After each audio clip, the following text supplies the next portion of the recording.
Victor Ashford pressed his fingers against his temples as he stared at the city lights from his office window. The Seattle skyline glittered below him like scattered diamonds, but tonight the view brought no comfort. His phone buzzed again, with another message from his mother, the fifth one that evening. Each text carried the same underlying threat, masked in cheerful words, about his sister's wedding next Saturday. The Crosstech Industries building stood as a monument to his success. At 34, Victor had transformed a simple software idea into a billion-dollar empire that revolutionized how businesses managed their data security.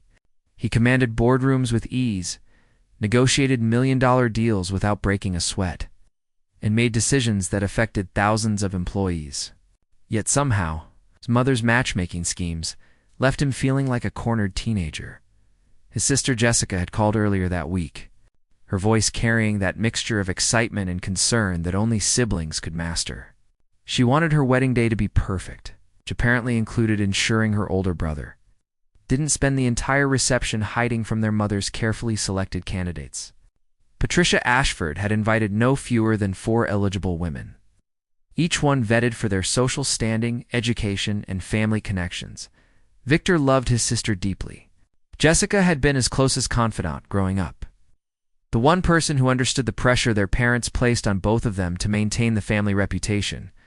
Her upcoming marriage to Daniel Chen represented everything genuine and real in a world that often felt artificial and transactional.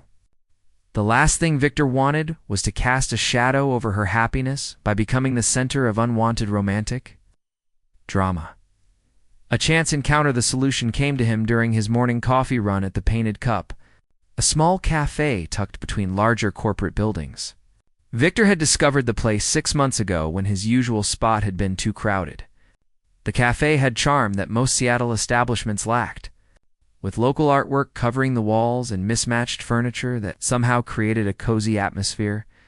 Behind the counter stood Claire Montgomery, the owner, who also happened to be the artist behind many of the paintings displayed throughout the space. Victor had noticed her before, during his previous visits. She moved through the café with quiet efficiency, remembering regular customers' orders and offering genuine smiles that never felt forced or calculated. Her dark hair was usually pulled back in a practical ponytail, and she wore simple clothes splattered with occasional paint stains that suggested she created art between serving customers. That morning, Claire was hanging a new painting near the window. The piece showed a Seattle street scene during rain, capturing the reflection of city lights on wet pavement with remarkable skill. Victor found himself genuinely impressed by her talent. Recognizing an attention to detail that matched his own perfectionist tendencies in business. "Do you like it?" Claire asked, noticing his extended observation. Her voice carried warmth, without the calculated charm he encountered at social events. "It's exceptional work," Victor replied honestly. "You have a gift for capturing emotion in everyday moments." Claire smiled, a genuine expression that reached her eyes. "Thank you. That means a lot coming from someone who actually stopped to look rather than just passing by." Their conversation extended beyond the usual customer-barista exchange. Victor learned that Claire had opened the Painted Cup 3 years ago, after her corporate design job left her feeling creatively empty. She supplemented the cafe income by selling her artwork, though she admitted the financial balance remained challenging. Her passion for both art and creating a community space was evident in every word. The proposition. Victor returned to the Painted Cup that afternoon, his mind racing with a plan that seemed simultaneously brilliant and completely insane. He found Claire wiping down tables after the lunch rush, her movements efficient, despite obvious fatigue. "Miss Montgomery, do you have a moment to discuss an unusual business proposition?"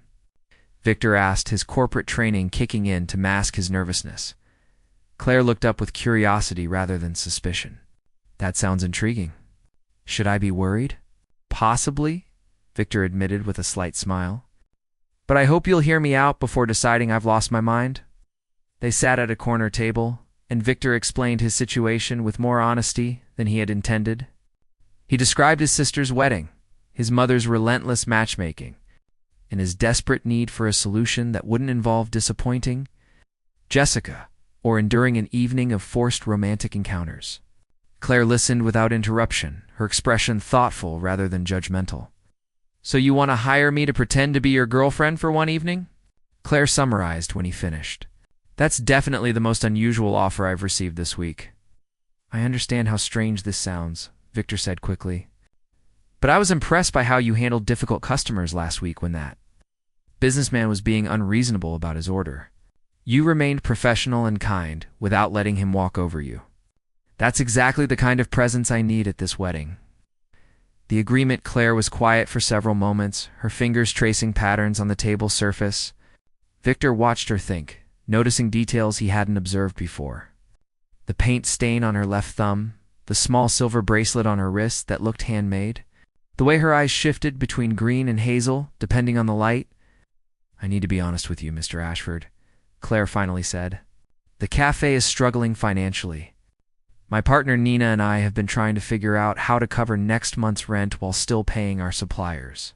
The amount you're offering would solve our immediate problems and give us breathing room to build the business properly." Victor felt relief mixed with something unexpected that might have been respect. Claire was being direct about her motivations, rather than playing games or pretending the money didn't matter. However, Claire continued, "I need absolute clarity about boundaries. This would be purely professional acting for one evening. Nothing physical beyond what might be expected in public, like holding hands. And afterward, we go back to being cafe owner and customer with no strings attached." "Agreed completely," Victor said, extending his hand across the table. "One evening, clear boundaries, professional transaction that helps us both." Claire shook his hand, her grip firm and confident. "Then you have yourself a fake girlfriend, Mr. Ashford. When do we start preparing for this performance?" As their hands met, Victor felt an unexpected warmth spread through his chest. For just a moment, he wondered what it would be like if Claire Montgomery were actually interested in spending time with him beyond their business arrangement. He pushed the thought away quickly, reminding himself this was purely transactional. Yet as Claire smiled at him with genuine warmth, something inside him stirred that had been dormant for far too long. The next afternoon found Victor standing outside Claire's apartment building in the Capitol Hill neighborhood. The structure was a converted brick warehouse with large windows and fire escapes decorated with potted plants. It had character that his sterile downtown penthouse lacked, telling stories of the people who lived there rather than simply displaying wealth. Claire opened the door wearing jeans and an oversized sweater, her hair loose around her shoulders. She looked completely different from the cafe owner he had met, more relaxed and somehow younger. Her apartment reflected her artistic nature with canvases leaning against walls, shelves filled with art books, and furniture that looked comfortable rather than expensive. "Welcome to my creative chaos," Claire said with a self-deprecating smile. "Coffee before we dive into your family history?" They spent 2 hours going over details that would make their relationship believable. Victor found himself sharing more than just facts about his family members. He talked about his complicated relationship with his father Robert, who viewed everything through the lens of business strategy. He described his mother's genuine warmth that sometimes manifested as overwhelming control. He explained how Jessica had always been his anchor in a family that valued achievement over emotion. Claire listened with focused attention, asking questions that showed she understood the dynamics beneath the surface. She shared her own background in return, describing how she had left a stable corporate job to pursue her passion despite her mother's concerns. Her father had passed away 5 years ago, leaving her with memories of his encouragement to always follow her heart. "Your family sounds complicated but loving," Claire observed. "Mine was simpler but equally intense about different things. My mother still thinks I should return to corporate design and stop living paycheck to paycheck." Victor found himself genuinely interested in Claire's perspective on balancing passion with practicality. Their conversation flowed naturally from wedding logistics to broader topics about risk, success, and defining happiness on personal terms rather than societal expectations. The wedding day. Arrival Saturday evening transformed Claire completely. When Victor arrived to pick her up, he stood speechless in her doorway. She wore a deep burgundy dress that flowed elegantly without being overly formal. The color brought out warm tones in her skin and made her eyes appear more golden than green. Her hair had been styled in soft waves, and she wore minimal jewelry that suggested sophistication without trying too hard. "Will this work for a billionaire's girlfriend?" Claire asked with a nervous smile that revealed this transformation had required effort. "You look absolutely stunning," Victor managed to say, his usual smooth confidence deserting him. "Though I'm beginning to think you might steal attention from the bride," Claire laughed, the sound genuine and warm. "Jessica is marrying the love of her life. Nothing could steal that spotlight." The Fairmont Olympic Hotel buzzed with activity when they arrived. Victor placed his hand gently on Claire's lower back as they entered, surprised by how natural the gesture felt. He could feel her warmth through the fabric of her dress, and something about her presence calmed the anxiety that had been building all week. Jessica spotted them immediately and rushed over with Daniel close behind. Victor's sister looked radiant in her wedding gown, her face glowing with happiness. "Victor, you made it, and this must be Claire. You've been keeping secrets, big brother." "Jessica, congratulations on your beautiful day," Claire said warmly, embracing his sister with just the right amount of familiarity. "Victor has told me so much about you, and I can already see the love you to share." Daniel shook Victor's hand with genuine affection before turning to Claire. "We're thrilled Victor finally brought someone special to meet the family. He's been too private about his personal life lately." Victor felt momentary panic, but Claire handled the comment smoothly. "Victor wanted to make sure we were serious before introducing me to everyone. He values family too much to bring just anyone to such an important occasion." Meeting Patricia Ashford descended on them within minutes. Her silver hair perfectly styled, and her mother of a bride dress elegant and commanding. Victor's mother had always been a force of nature, combining genuine warmth with determination that had made her formidable in Seattle's social circles. "Darling, you look handsome," Patricia said, kissing her son's cheek before turning expectant eyes toward Claire. "And you must be the young woman who has finally captured my son's attention, Mrs. Ashford." "It's such an honor to meet you," Claire said with perfect poise. "Jessica's happiness today is a testament to the loving family she comes from." Patricia seemed charmed by Claire's respectful manner and genuine smile. "Please call me Patricia. I absolutely must hear how you two met." Victor has been frustratingly secretive about the details. Claire launched into their prepared story with convincing enthusiasm. She described meeting at a charity art auction where Victor had surprised her, thoughtful questions about the contemporary pieces being sold. Their conversation about art and business had extended well beyond the event, leading to dinner and discovering shared values about supporting creative communities. "He asked me to help curate a collection for his office," Claire continued, placing her hand on Victor's arm naturally. "I was impressed that someone so successful in technology cared deeply about supporting local artists." Patricia beamed with approval, and Victor watched in amazement as Claire charmed everyone she encountered.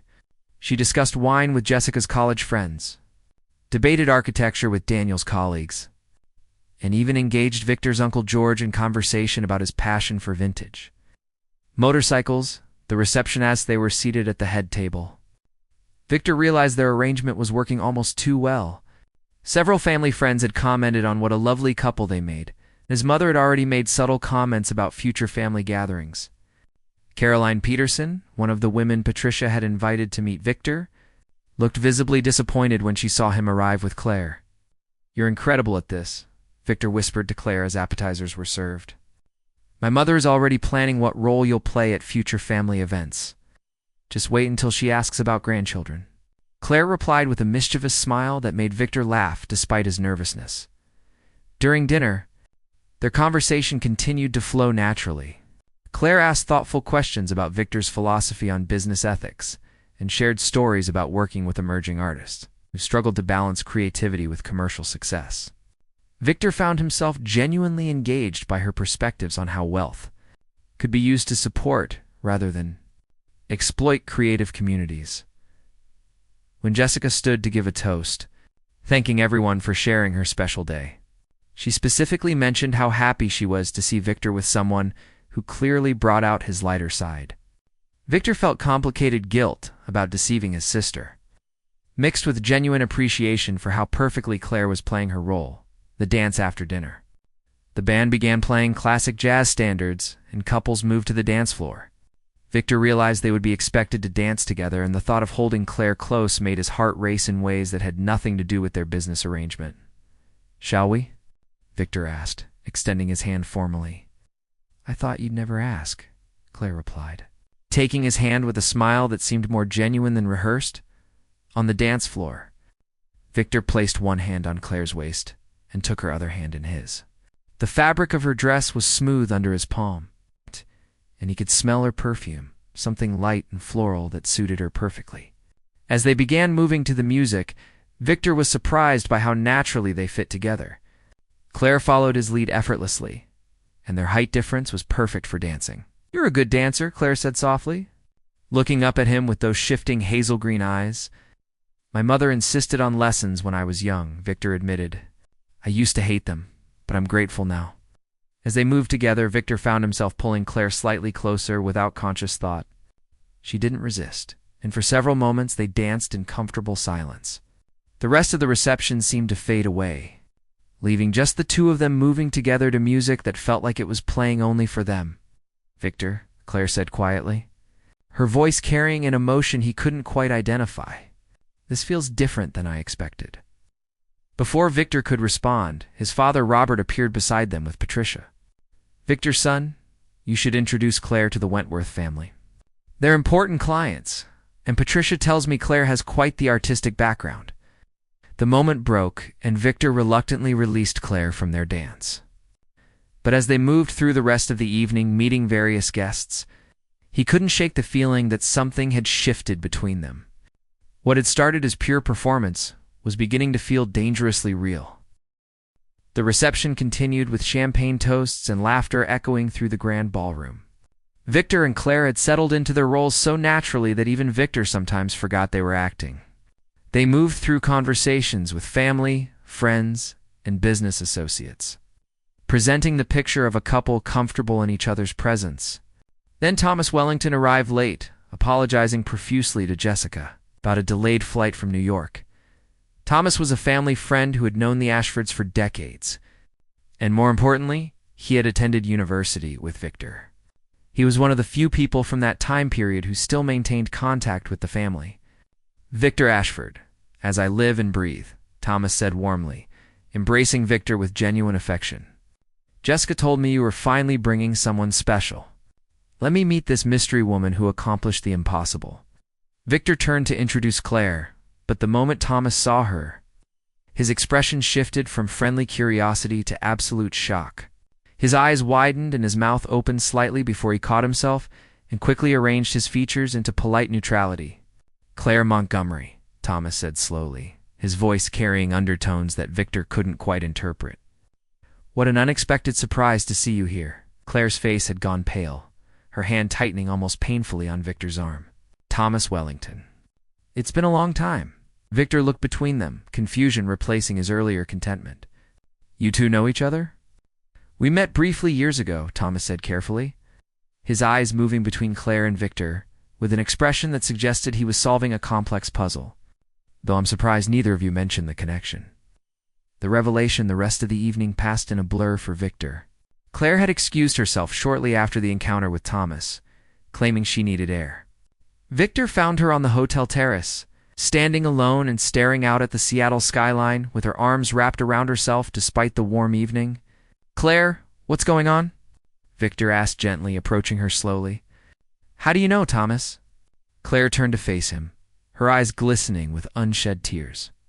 The confident woman who had charmed his entire family had been replaced by someone vulnerable and uncertain. "I need to tell you something," Claire said, her voice barely above a whisper. "And you're probably going to be angry that I didn't say anything sooner." Victor waited, his chest tight with an emotion he couldn't name. Part of him wanted to reach for her, to offer comfort before he even knew what was wrong. The other part braced for disappointment. For the revelation that this woman, who had begun to mean something to him, was not who she appeared to be. 10 years ago, I was a freshman at Washington State University," Claire began, her words coming slowly as if each one cost her something. "I was studying art and design, trying to figure out who I wanted to be. There was this senior, business major, who was brilliant and kind and completely focused on changing the world through technology." Victor felt his breath catch as memory stirred. Pieces beginning to fall into place that he had kept buried for a decade. We met at a campus art show, Claire continued, tears now falling freely down her cheeks. He stopped to look at my painting, really look at it, and we started talking. For 3 months, we met almost every day. We'd sit in the library or walk through campus, talking about everything from philosophy to our dreams for the future. He made me believe I could be more than what I thought possible. Claire, Victor whispered, his own voice rough with emotion as memories flooded back with stunning clarity. You were graduating that spring, Claire said, meeting his eyes fully now. Your family had expectations, big plans for you to join the family business and start building your empire. And I was just a freshman with paint under her fingernails and dreams that seemed impossibly small compared to your future. The lost connection Victor remembered now with painful clarity. A girl named Claire with paint-stained hands, who had looked at his software. Prototype with genuine interest rather than polite confusion. Late-night conversations in the library where they had shared dreams and fears without, and the filters that usually governed his interactions. The way his heart had raced every time he saw her across campus. You disappeared, Victor said, his own voice cracking. One day you were there, and the next you had blocked my number and transferred schools. I looked for you everywhere. I asked your roommate, checked with the art department, even hired someone to try to find you. It was like you had never existed. Your mother found me, Claire said quietly, fresh tears spilling over. Patricia Ashford came to my dorm room one evening. She was kind but absolutely clear. You had a future ahead of you that required focus and connections to the right kind of people. I was a distraction that could derail everything you were meant to accomplish. Victor felt rage building in his chest, not at Claire, but at the manipulation he should have recognized. His mother had interfered in his life before, but he had never imagined she would go so far. She offered to pay for my transfer to any art school I wanted, Claire continued. She said if I really cared about you, I would let you build the life you were meant to have without being weighed down by a relationship that would hold you back. She showed me articles about the company you were going to build, the deals already being arranged, the woman from another tech family your father wanted you to marry. Victoria Chen, Victor said bitterly. Remembering the woman his father had pushed him toward that summer, I refused to date her. I spent months looking for you instead. I was 19 and terrified, Claire said, her voice breaking. Your mother painted a picture of your future that made my dreams seem selfish and small. She made me believe that loving you meant letting you go. So I transferred to Seattle Art Institute, changed my number, and tried to forget the 3 months that had meant everything to me. The truth surfaces, they stood in silence for several moments. The weight of 10 lost years hanging between them. Victor's mind raced through implications and questions. Had Claire recognized him when he walked into the painted cup 6 months ago? Had she known who he was when he proposed their arrangement? Did you know who I was? Victor asked, needing to understand. When I came to your café, when I asked you to do this, did you recognize me? Claire nodded slowly. I recognized you the first time you walked into the painted cup. You look different now, more polished and confident, but your eyes are the same. I convinced myself it was coincidence that Seattle is small and eventually everyone runs into everyone. I told myself you didn't remember me, that those 3 months meant nothing compared to everything you accomplished afterward. They meant everything, Victor said fiercely, stepping closer to her. Claire, those 3 months were the last time I felt like someone saw me, rather than my potential or my family name. After you disappeared, I threw myself into building the company because it was easier than dealing with the pain of losing you.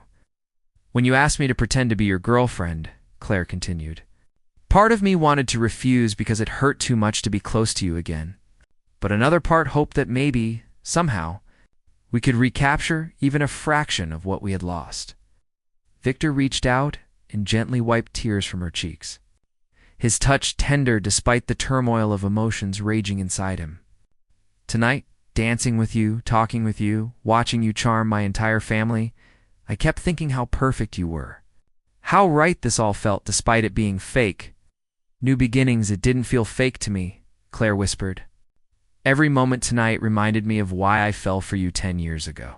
You're still the same person underneath all the success and sophistication. You still see people rather than just their surface. You still make me feel like my dreams matter." Victor pulled Claire into his arms, holding her close as she trembled against him. The skyline sparkled around them, but all Victor could focus on was the woman in his arms who had haunted his dreams for a decade without him even realizing it. "We lost 10 years because of manipulation and miscommunication," Victor said into her hair. "I don't want to lose another moment. I don't care that we're supposed to go our separate ways after tonight. I don't care that this was meant to be a business arrangement. Claire, I want this to be real." Claire pulled back slightly to look up at him, hope and fear warring in her expression. "Your family, your world, they're so different from mine. What if your mother was right? What if I really am not suited for this life?" "My mother was wrong," Victor said firmly. "She was wrong 10 years ago, and she would be wrong now. You fit perfectly into my life tonight, not because you pretended to be someone else, but because you were authentically yourself.